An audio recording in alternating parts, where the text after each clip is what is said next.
A very, very happy Tuesday, and welcome to another episode of the TNC Sports Talk. My name is Justin. Today is January 2026. I hope everyone is having themselves a good week so far. I know I have.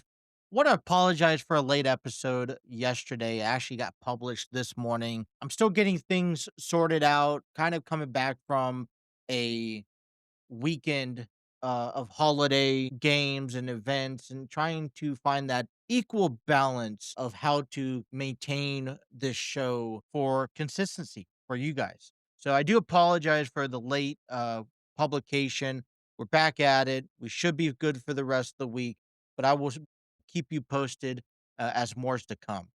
I was going to get right down into it because earlier yesterday was Black Monday in the NFL, and there were a handful of coaches expected to be fired across the entire league. And I kind of just wanted to share that listing and maybe discuss a few of them to get off, to get off to a start here on this show. So we start off here in with the Atlanta Falcons. The Falcons fired their head coach, Raheem Morris, who's been the head coach for Atlanta from 2024 to 2025. He's went 16-18 with the Falcons, and he was fired after a 9-8 season. And a lot of that success for the Falcons came at the back end of the year where their hopes of a playoff run was already out the window. And so now Atlanta is going to be looking for another head coach to try to spark this Falcons team in a division that I honestly believe could be up to anybody. I mean, Baker Mayfield and the Tampa Bay Buccaneers was the most promising team heading into this season to win the NFC South. And I viewed it as Atlanta and New Orleans still has some work to be done. They were going to, in my prediction, finish off at the bottom of the division. Carolina was one of those teams who I really did not know how much or how much they were going to improve this year and if it was going to be enough to impact in a contingency. We saw that Carolina was good enough to not only contend but walk away with the NFC South division. Now, I don't know what the future lies for a lot of these coaches, but Raheem Morris, at least in my opinion, has had a solid back end of this year. But I think early on, the damage was already done, and there was just nothing we could do about it. One of the things that didn't come to surprising was Cleveland Browns head coach Kevin Stefanski. He's been with the Browns for 5 years. He's 45-56 with the Browns, and he went 5-12 this last season. Now, I want to say one thing that you could almost say and agree with every team, especially in the team's upcoming that I'm about to announce. And that is Kevin Stefanski isn't the isolated source and the reason why the Browns are failing. There is a lot of uncertainties with the Browns. They do not have a clear direction where they are headed to and how they are going to get there with what players. And the only thing that is more certain for the Browns are their defense, especially highlighted in the defensive line. That is only the only positive thing for any head coach that is looking to become the next Cleveland Browns head coach would be, hey, you have a argumentatively good defense. So if I was an offensive coach or maybe an offensive coordinator looking for a head coaching position, I would maybe jump on this train to try to become the next head coach because you already know you have a defense that's well established. You already know the defense is solid. All you got to do is shape up the offense. So I can almost presume that the next coach for the Cleveland Browns is going to be an offensive coordinator, caliber type, guy. And his job is going to come in there. And I'm sure that he's going to probably break down the fifth wall. He's going to have to reanalyze the performances of Dylan Gabriel and Shador Sanders, and they're going to have to figure out how they are going to build this offensive team to live up, at least give a fighting chance to the Browns defense. One of the worst teams that I think has struggled since moving to Las Vegas, even prior to that, has to be the Las Vegas Raiders. Yesterday, they fired Pete Carroll. He was only coached one season for the Raiders. He went 3-14 as a Raider. And I was listening to sports radio because this is kind of where I share my thoughts. All right. I have an opinion. I listen to the radio. Do they share the same opinions? And then I kind of come up with my conclusion. And my conclusion is that Pete Carroll, you are a Hall of Fame coach, in my opinion. You are a great coach that has a great resume. I'm sure that at some point you can benefit an organization somewhere other than a head coaching position. I don't know if that is as an offensive coordinator. I don't know if that's in the front office, but Pete Carroll's time as head coach has surpassed. I'll reference this back to wrestling. Sometimes when you look at a wrestler and his strengths and weaknesses and his ability to perform inside the ring, as they get older, that starts to deteriorate. And sometimes it's hard to face the reality that it's time to hang up the boots and to call it done, to call it a career and retire. I love The Undertaker, my favorite wrestler of all time. No one tops him, not even close to that list. He's had me sold and convinced inside the ring and outside the ring, and the things he's done in between. The one thing that I will admit to proclaim is his timing of retirement, the fact that he went out all the way through 2020, which think is remarkable. The fact that he was capable with injuries, with father time and all that stuff, and the fact that he only showed up once, maybe twice a year at best, I appreciate it. But I could have told you it would have been a better decision to retire maybe 5 years prior. Pete Carroll is one of those coaches that is maybe you would consider him an old school coach. I put him up in the line of guys like Tony Dungy and Bill Belichick, and hell, even Mike Tomlin is kind of fitting this list now. But he belongs to an era that we no longer see in football today. And there are maybe not even a handful of guys that you can list that is part of that era.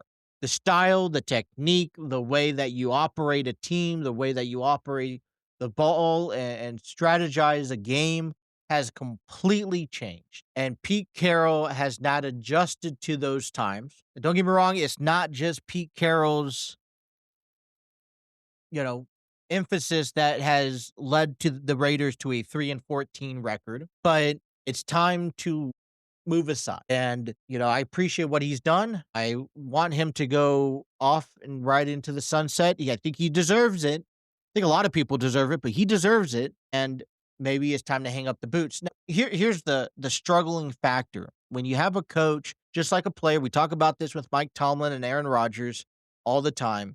How do you want to end your career? How do you want to end your legacy? And the argument would be on top. Maybe it's not a championship, maybe it's not a division title, but maybe a winning season, or maybe a season where you can say, I had success. It wasn't pretty, but it was as clean and clear as possible. And that's what maybe I see here. And I think that Pete Carroll may be back, maybe with a different organization, but I do not think it's going to be as a head coach. Last but not least, we have Jonathan Grannon. Was the head coach for the Arizona Cardinals from 2023 to 2025. He went 15-36 and had a 3-14 record this year. What upsets me about the Arizona Cardinals, I think they've had some really potential talent coming from their organization over the last, 3, 5, 10 years or whatnot. And yet it doesn't seem they have anything to show for it. I'm not praising Kyle Murray. I'm not saying that Kyle Murray is an elite quarterback and that he deserves to be in a championship or deserves to have the right players to be on a winning team. But this is one of the careers where you kind of look back and say, well, if he was drafted by a different team, if he was drafted or if he had different coaches under his wing to help build him up, if he had better talent on the roster, if he wasn't in so much of a targeted division because the West is probably one of the most arguably, you know, high demand divisions of talent in the league. And it's a losing you lose your chance. I mean, you're going up against Seattle, who has kept on keeping their relevancy in the NFL over the years. When you think they're done, they're right back in it. The Rams have been on top of this division along with the 49ers ever since Jimmy Garoppolo, Trey Lance, Matthew Stafford, Jared Goff. And so when you're not catching a break in this division to reset itself like divisions like the South or even the North. So those are the 4 teams that were fired. I'm sure there's more, you know, missiles later this week as we break down into coaching staff.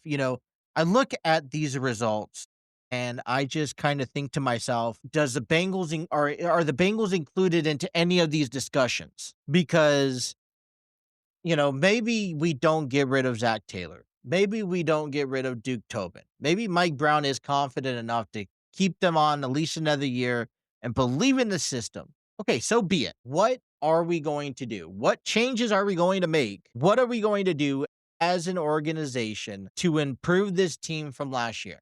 Because what I'm about to get to in a moment are upcoming free agencies. Are free agencies to be available that are leaving the Bengals this year, and then to be free agencies that are going to be on the market that I would at least like the Bengals to do their due diligence and looking into seeing about picking up 1 or 2 players. Obviously, we are ranked number 10, I believe, in the draft this year, and I am assuming we're gonna be focusing on either an offensive line or a linebacker or something like that. But the fact that the Bengals haven't made any decisions, haven't made any changes in their organization based off of a record, based off of a performance, regardless of the record, we could have walked away with 17 wins and had a performance that we did this season, and yet we would still be sitting here calling for change. There were embarrassing moments in the year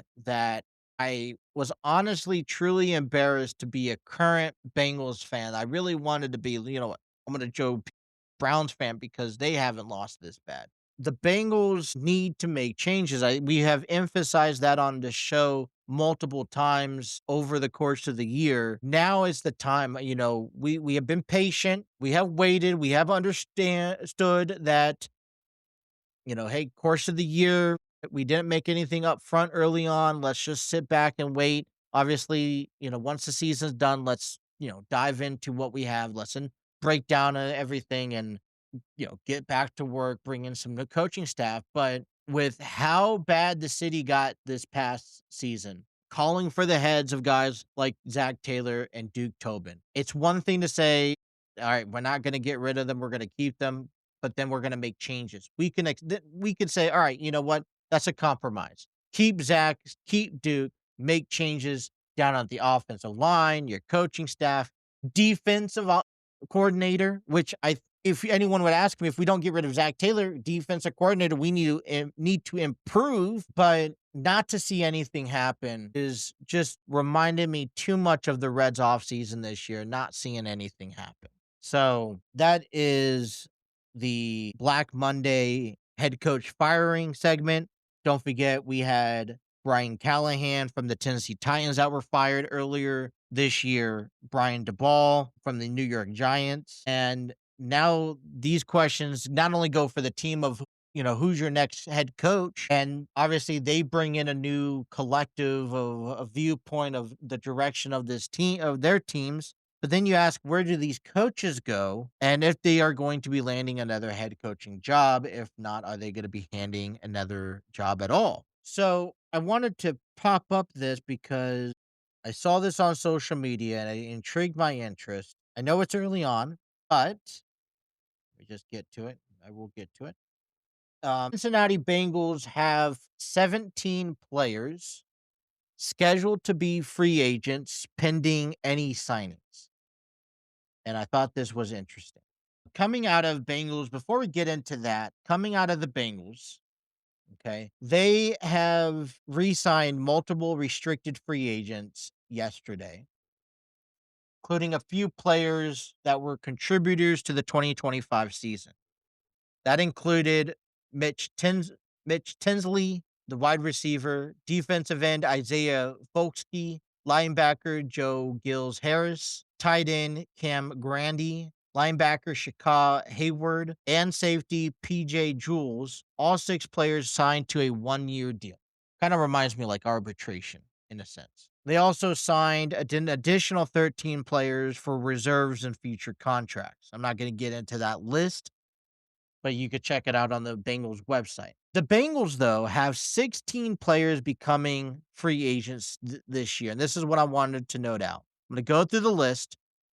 And I want to go through, pair that to what we have. I have a couple of players that I think maybe agree with me. I don't care, but I think that the Bengals would be interested in at least taking a look at re-signing them if possible.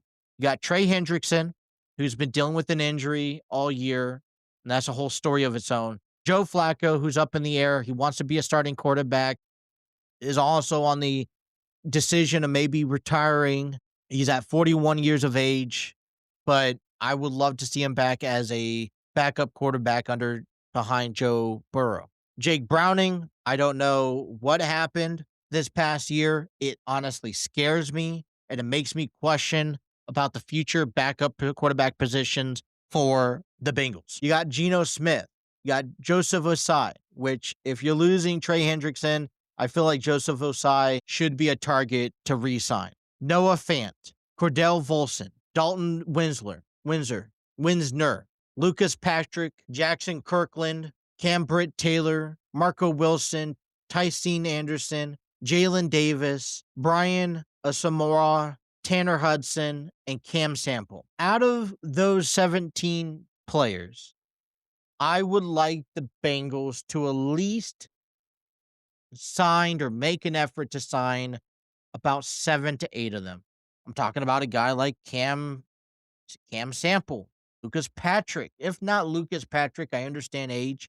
Holden Volser would be someone that I at least like to bring back. Cam Britt Taylor is another person. Noah Fant, Joseph Asai that we just talked about. I believe that, maybe there was a conversation at the beginning of the season to show interest and to push to bring Trey Hendrickson back. I'm uncertain about that now. It's an integrity thing for me, and I would stay away with that with a 10-foot pole, in my opinion. Joe Flacco, like I mentioned, I would love to bring him back as a backup quarterback. I do not know the status of trying to bring back Jake Browning. With that being said, I know we have the draft pick in mind, but we also do have free agency out there on the market that's going to become available. Now, we don't need a top-tier quarterback, and Joe Flacco expected to make maybe, with the impressive year that he's had, although he hasn't won a whole lot of games, maybe about $6 million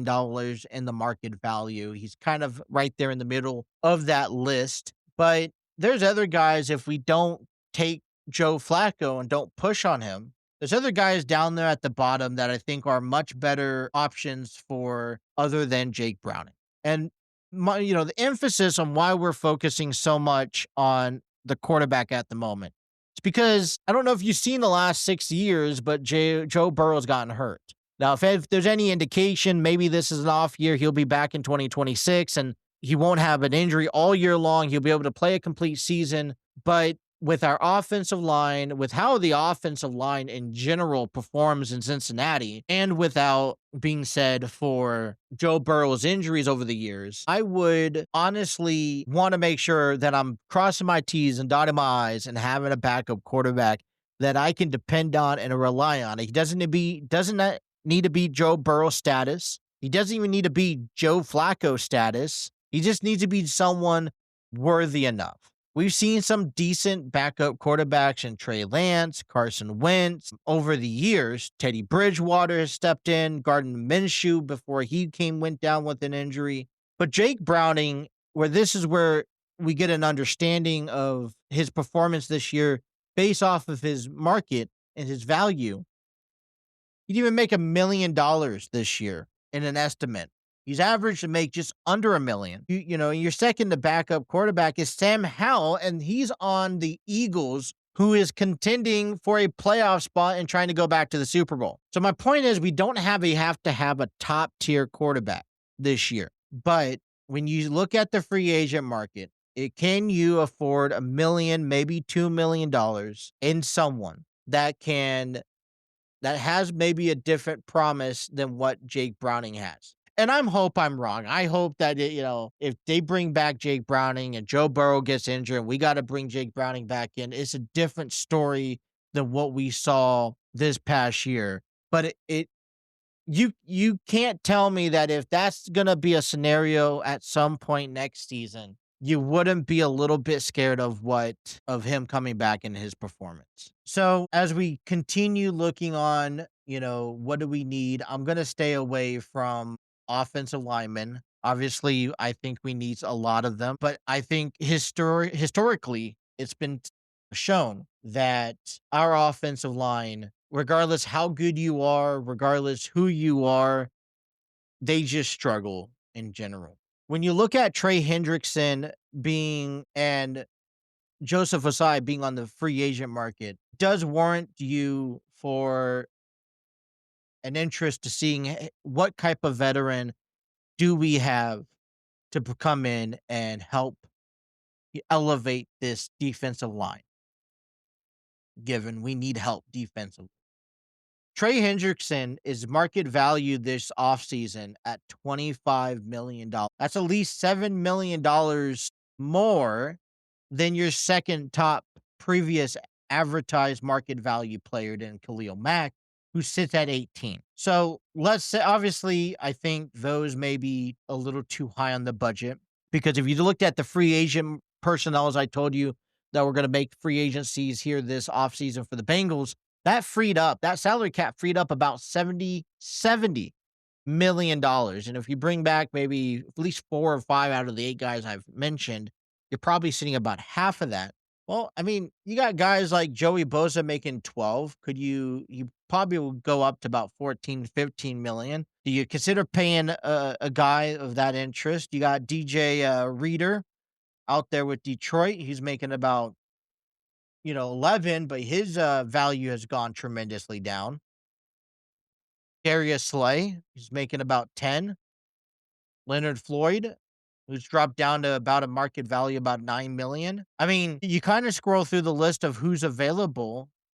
Like I said, Joseph Asai fits pretty far down, about 6.5. I know maybe he's looking to collect a payday, but there's, Dante Flowers at 5. So if you want to find someone at similar interest. So I think obviously the Bengals are going to avoid a $30 million contract. I'm anticipating Trey Hendrickson to walk out and explore his options. I would be baffled to see them cut a deal with Trey Hendrickson, but I'd also question them for cutting a deal with Trey Hendrickson, but I got my own beliefs for that. Joseph Osai is someone who if you could work out a deal, I would like to see him. But there are other options, Dante Flower, Leonard Floyd, and so on and so forth, that aren't as expensive as Joseph Osai could be valued this year, but could also give you an impact along with young kids like Shamar Stewart. We got linebackers, who is another list of players that we should maybe want to at least consider. Von Miller is sitting at about $6 million. He was with Washington. Yeah, he's older up there in age, but I think his expertise, reading the quarterback, it fits quite well. You got Quincy Williams and with the Jets. Maybe we invest a little bit more into our linebacker. You got 33-year-old Denzel Perryman, about $2.5 million. And I'm just kind of looking through this list. I glanced at it before the show, but I'm really just kind of scrolling through any names that kind of pop out.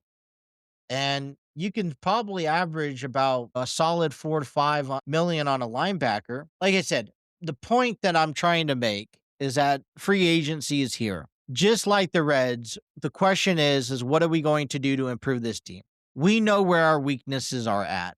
And I think it's abundantly clear that our weaknesses lie within our defense. I would honestly say that it lies within our coaching staff, But since ownership doesn't really seem interested in making any changes to our personnel, personnel coaches, making changes and making additions to our roster will help the scenario out. Now, yeah, look, if we resign any free agents that become available, we got the draft ahead of us.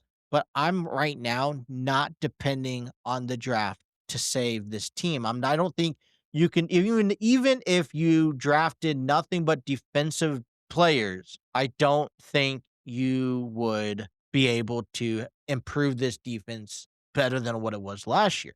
I think coming up with a name or two, on a free agent market, actually showing interest, almost capping out, don't have to cap out, then I think that that's a start. And I think what you're going to do, it's all about perception with the fans. As a fan, if I see the Bengals make that effort, not just sit on, who they have, not just sit on no names, lacklusters, not just sit on, potentials that we are unclear of from the draft picks. If we can see the effort made to improve this team offensively, defensively, coaching personnel, I think there's be a much bigger and better support for this team. We're not a Bengals fan to support Mike Brown. We're not a Bengals fan to support Zach Taylor. We're a Bengals fan because we love Joe Burrow. We love Jamar Chase. We love T. Higgins. We love Shamar Stewart.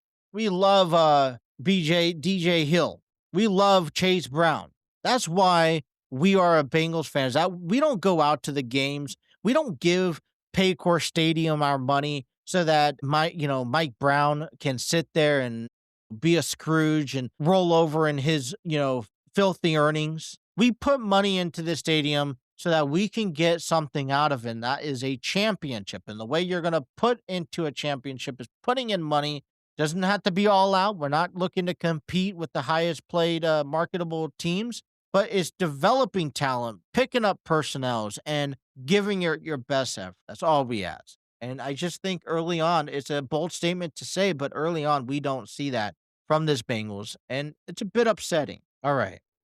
So, a little bit of Reds news because coming up here next weekend, January 16th, 17th, we have the Reds Fest that will be scheduled at the very first event of a newly renovated convention center. Tickets are still available. They're about $33 per person per day, I believe. I only checked for Friday. Let me check for Saturday as well. And then the 2-day pass. So it's $33 for adults, $23 for kids. That's the same price for both days. Kids between 4 and 12 are 23. 23. And then the 2-day pass is 44. So you're basically, it's buy one, get one half off, which I don't think is a bad deal. I don't know. I saw maybe a list of the panels a little bit. You got autograph appearances. There's no Ellie Dela Cruz. There's Hunter Green, Terry Francona. You have the alumni at Bronson Arroyo. You got Jeff Brantley, Todd Frazier attending next weekend. You got JJ Bleday out there, along with Nick Lodolo, Luis May, Emilio Pagan, Jose Trevino, Tyler Stevenson. No Ellie Dela Cruz, Terry Francona. We will see. We have Tommy Thrall and Jim Day as broadcasters, along with John Sadak and Brian Gisnek. Sorry if I misbutchered that name. It's all right. If I was given a free ticket, I'm not asking for free tickets here, but if I was given a free ticket to the Reds Fest next weekend to bring me and my family, I'd love to attend and check it out and see what the experience is behind it. But it's not the same. I don't know why they charge. You kind of want to find something that says, hey, look, come out.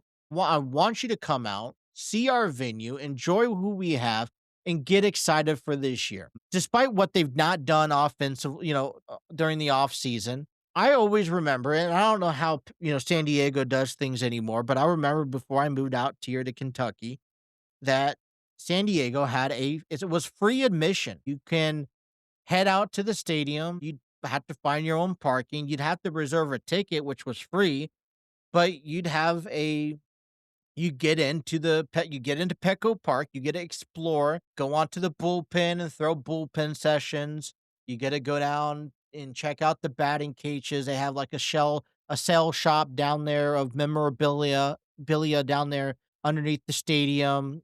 Kind of get to walk onto the field and maybe run the bases, play catch, sit on the grass, sit up in the stands a little bit, go into the visitors' dugout, into their locker room, check out their batting cages and whatnot. And they really showcased everything. And it kind of got me excited to be a Padres fan. It got me excited to go out to Petco Park and root for San Diego.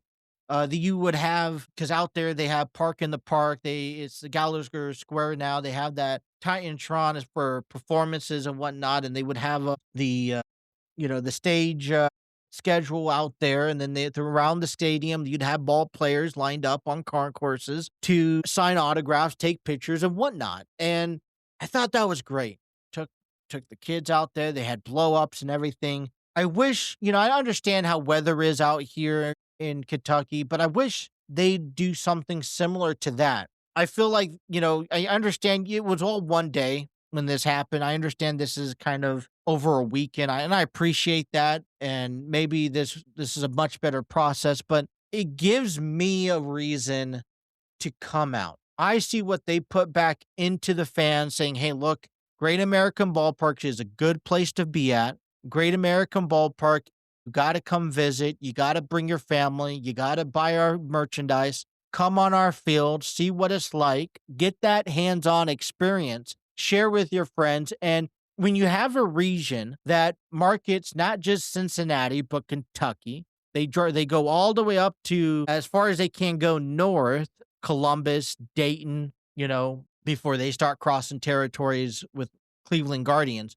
Then they go into Indiana, and then they come out to the Virginia territories. And then down in Kentucky, Lexington. They have a vast range to reach out to fans, unlike San Diego. And you kind of offer them a little bit more. That is my personal opinion. Like I said, I've never been to a Red Fest. I don't know if it's worth the investment to go. It's one thing, like I said, maybe I will one day and I would have a changed opinion. Like I said, I'm not looking for free tickets, but if somebody has availability, then send them my way. Let me join you. I would only be able to go Friday.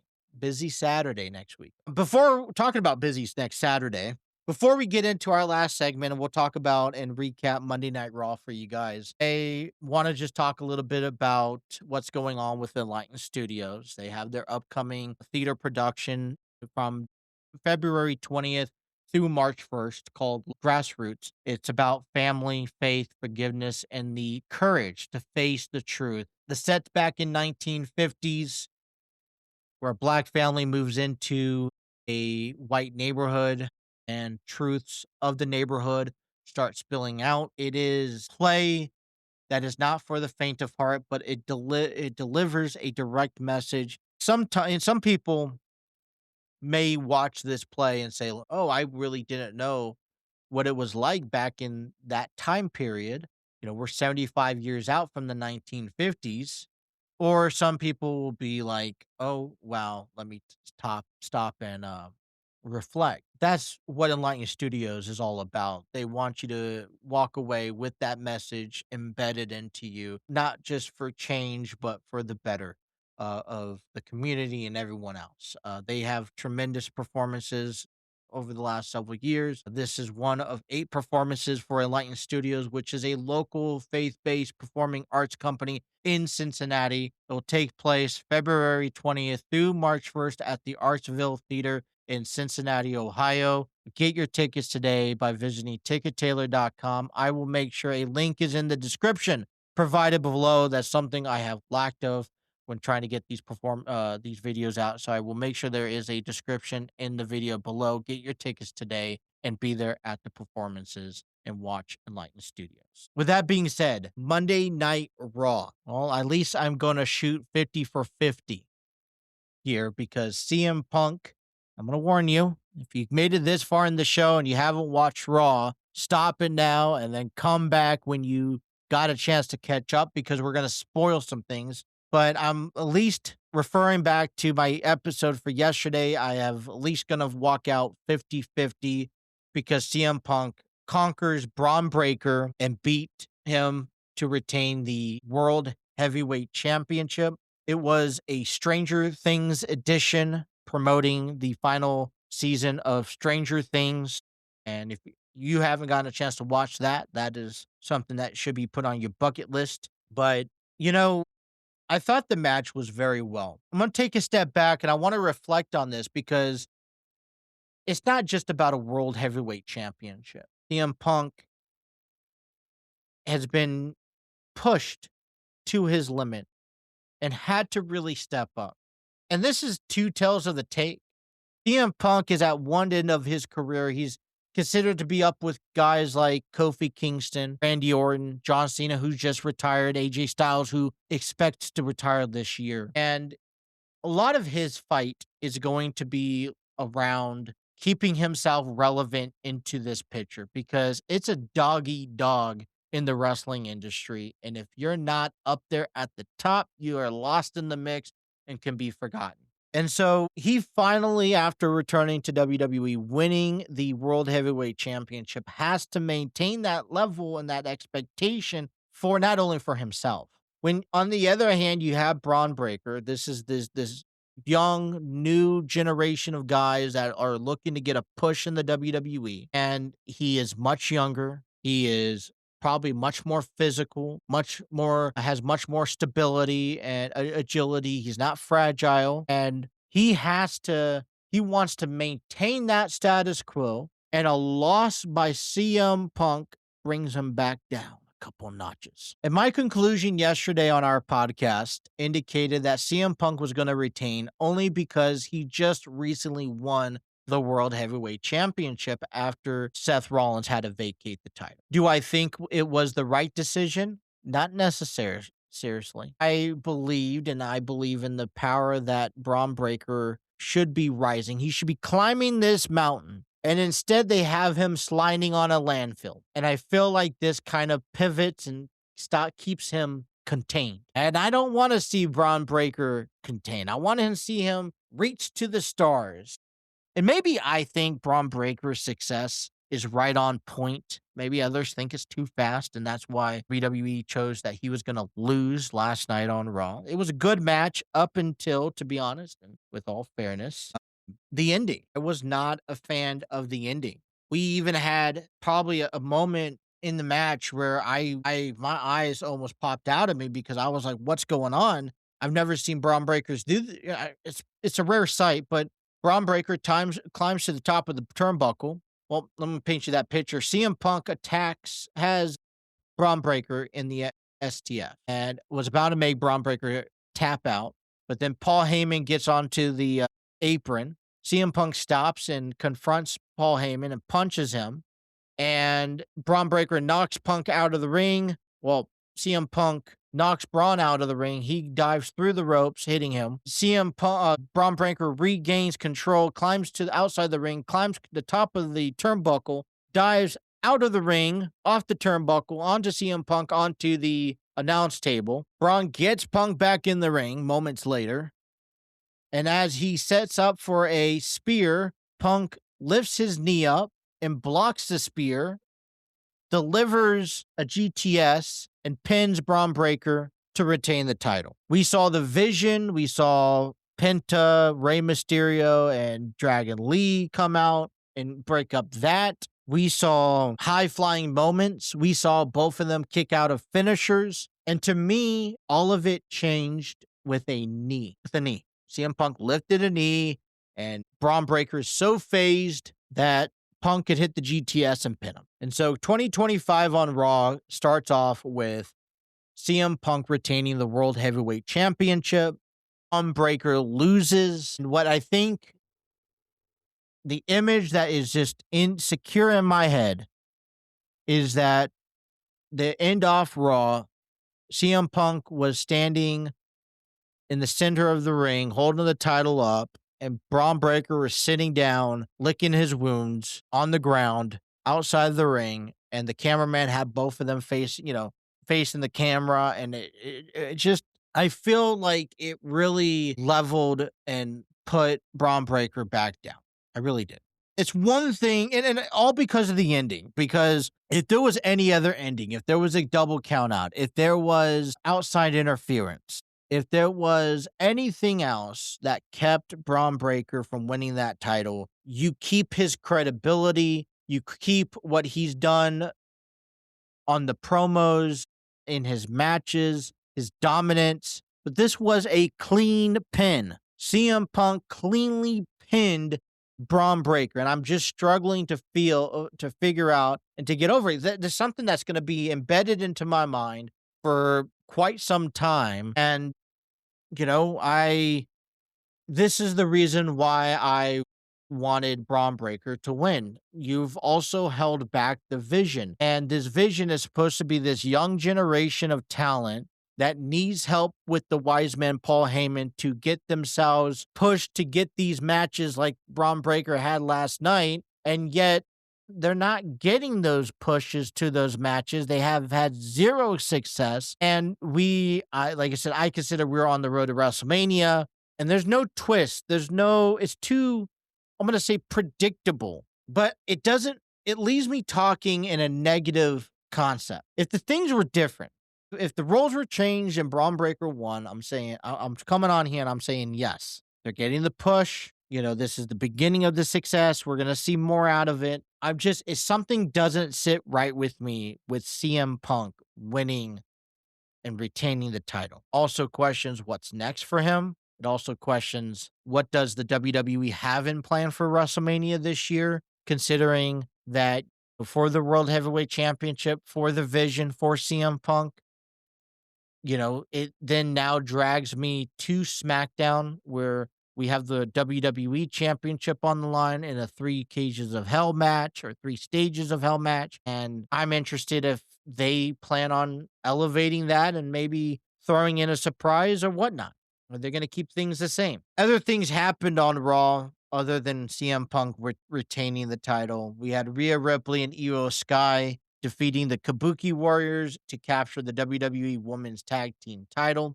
I watched the match. It was a really good match. There was a few moments where I'm just like questioning myself. Rhea Ripley took a back bump as she did like a little somersault onto the mat outside the ring. I felt the pain on that. There was a moment where they got back into the ring and the Kabuki Warriors were trying to do this tag team combo moves.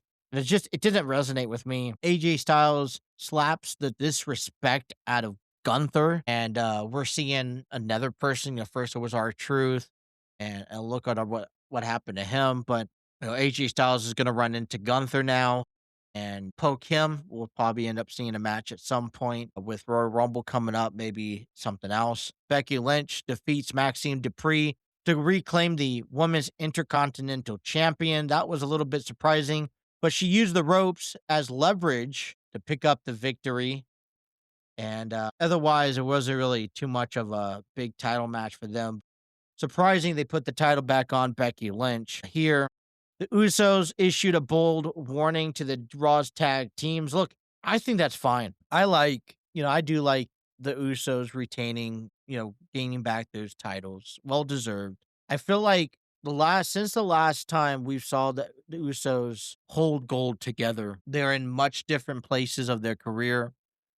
I feel like they're in much serious positions than they were back then. Maybe they were under the tribal chief and following what Roman Reigns and then that storyline over the years, but this is on their own. They are the top dogs of the division.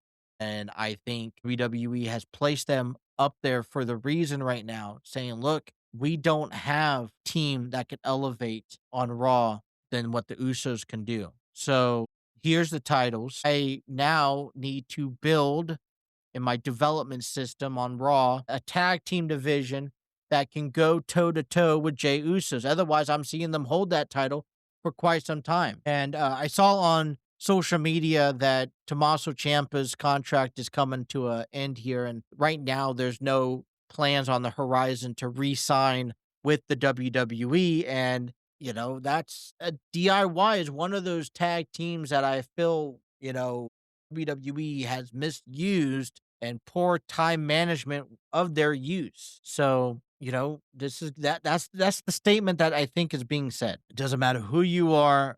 You need to step up. Well, 1 week after successfully defending the women's world title in the triple threat match against Raquel Rodriguez and Nikki Bella, Stephanie Valkyr was attacked by Rodriguez last night.